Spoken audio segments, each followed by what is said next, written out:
E quando o assunto é segurança, a gente sempre conta com a presença ilustre do grande Style Santos. Prazer revê-lo. Rapaz, tu tá numa elegância hoje, hein?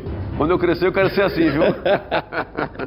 Style, vamos tratar de um assunto, né, sempre muito polêmico, um assunto importante sobre a questão, né, do tal do Júnior Oião. Vamos usar o Júnior Oião, né, como um personagem de gancho pra gente, porque esse cidadão havia ficado recluso em um presídio federal lá no Rio de Janeiro, né, por aproximadamente 10 anos, né?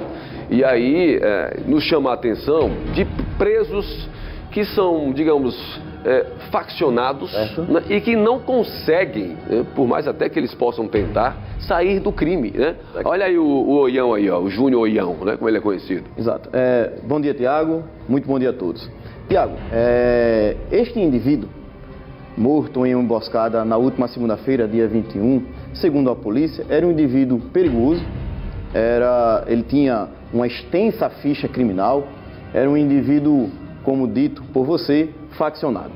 Um bandido, Tiago, quando ele torna-se membro de uma facção, quando ele é batizado, é assim o termo que eles utilizam, né? Este indivíduo criminoso, ele jura lealdade, ele jura fidelidade à doutrina delinquente deste grupo criminoso. Eu, inclusive, Tiago, me recordo de uma fala do secretário de Defesa Social do Rio Grande do Norte, logo após uma grande rebelião que aconteceu em Alcaçuz, em janeiro de 2017. Esse secretário, ele dividia o mundo do crime em dois grupos de indivíduos. O primeiro, o grupo dos criminosos. Aquele indivíduo que comete o crime e por isso é preso, julgado e condenado. Só que este indivíduo, o criminoso, ele não tem o crime como meio de vida. Então este, bem certamente, irá se ressocializar e poderá retornar à sociedade um indivíduo melhorado. E o secretário, ele pontuou um outro grupo que ele chamou de marginal. Estes marginais, eles têm o crime como meio de vida. Estes são os faccionados. Esses são os chamados profissionais. São os profissionais. Entre aspas, né? Entre aspas, claro. Estes, por uma escolha própria, ele escolhe estar às margens da sociedade. Ele escolhe o crime. E assim, voltando a dizer, eles juram fidelidade, lealdade à doutrina delinquente da facção X, da facção Y. É o exemplo que posso pontuar a esse... E tem mais um detalhe importante aí, que quando eles, se porventura eles quisessem ou querem sair, deixar a facção, algo que parece aí a uma condenação, né? Logo que automaticamente. Automaticamente eles entram em um julgamento, né? Existe o tribunal do crime, uma coisa tão forte para eles, né? Esse âmbito criminoso, que eles fazem um juramento de fato. Existem alguns procedimentos que eles precisam adotar para ter acesso e se tornar membro a essa facção. Ele precisa da indicação de outro faccionado. Então é um mundo de fato organizado, por isso crime organizado. As facções hoje, elas são facções prisionais, e aí o gancho desse indivíduo ter passado tanto tempo preso e ainda assim continuar sendo faccionado e sair do presídio pior do que quando entrou. E muitas vezes, né, comandando o próprio crime de dentro do presídio, dentro das penitenciárias. Né? É o que a gente percebe. Inclusive, eu volto a dizer que ele de fato era um indivíduo perigoso, porque ele cumpriu pena em um presídio federal, né? Onde tem lá o RDD, que é o regime disciplinar diferenciado. Em 24 horas do dia, o indivíduo passa 22 horas em uma cela solitária. Somente 2 horas de um banho de sol, que também é solitário. Isso nos chama a atenção, porque em uma determinada época aqui no Brasil, nós tínhamos aí quase que apenas duas facções que comandavam principalmente a região sul e sudeste do país.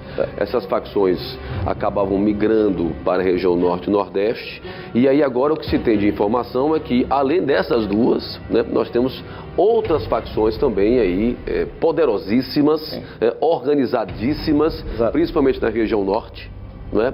E que acabam disputando e espalhando o terror, acima de tudo, né? Existe ainda um outro fenômeno, Tiago, que é os que se intitulam tudo neutro. É um cara que foi de facção X, que foi de facção Y, e aí por algum motivo ele se desvinculou daquela facção, mas ele continua com o seu perfil criminoso, ele continua ainda um criminoso, mas na mente dele ele é tudo neutro porque não é da facção X, nem de Y, mas continua sendo um bandido.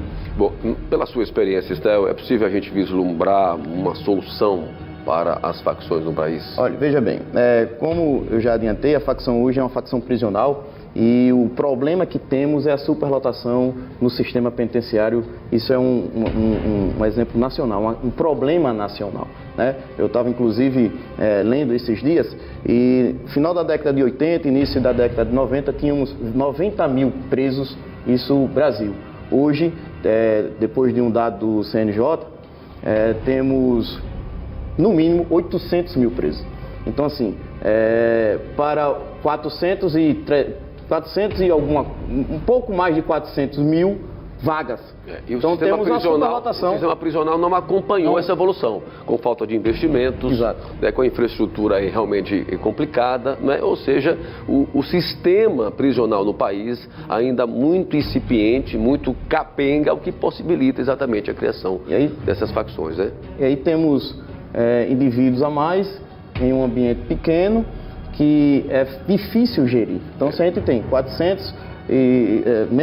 pouco mais de 400 mil vagas nos presídios e mais de 800 mil presos, imagine como é que consegue administrar isso. Um grande barril de pólvora, né? Essa grande universidade do crime que acaba se transformando, não é isso? Isso correto, a universidade do crime.